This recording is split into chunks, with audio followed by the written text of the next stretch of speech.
વાર્ષિક ઇન્સ્પેક્શન રજૂ છે, શું કહેશો?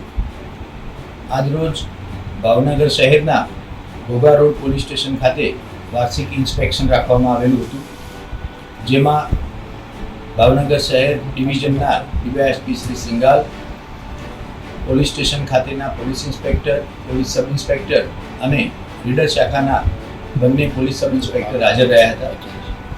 આ ઇન્સ્પેક્શન દરમિયાન 2023-24માં જે શરીર સંબંધી અને મિલકત સંબંધી ગુનાઓ દાખલ કરવામાં આવેલા છે એનું ડિટેક્શન, એની પેટર્ન વગેરે બાબતે ચકાસણી કરવામાં આવી.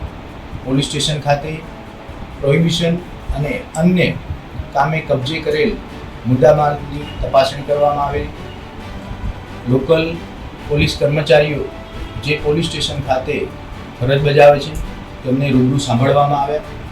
તેમની રજૂઆત બાબતે ગંભીરતાપૂર્વક ધ્યાન લઈ અને પ્રશ્નનું નિરાકરણ કરવા માટેની નોંધ રાખવામાં આવી છે. પોલીસ સ્ટેશન વિસ્તારના HS અને MCR કાર્ડના જે ગુનેગારો છે એમને રેન્ડમલી તપાસ કરવામાં આવી. Overall Ghogha road police station ખાતે દાખલ થતા ગુના, વિસ્તારની ભૌગોલિક પરિસ્થિતિને લઈ અને કોઈ ક્રાઇમની પેટર્ન બદલાતી તો નથી ને એ બાબતે ખાસ ચર્ચા વિચારણા કરવામાં આવેલ છે.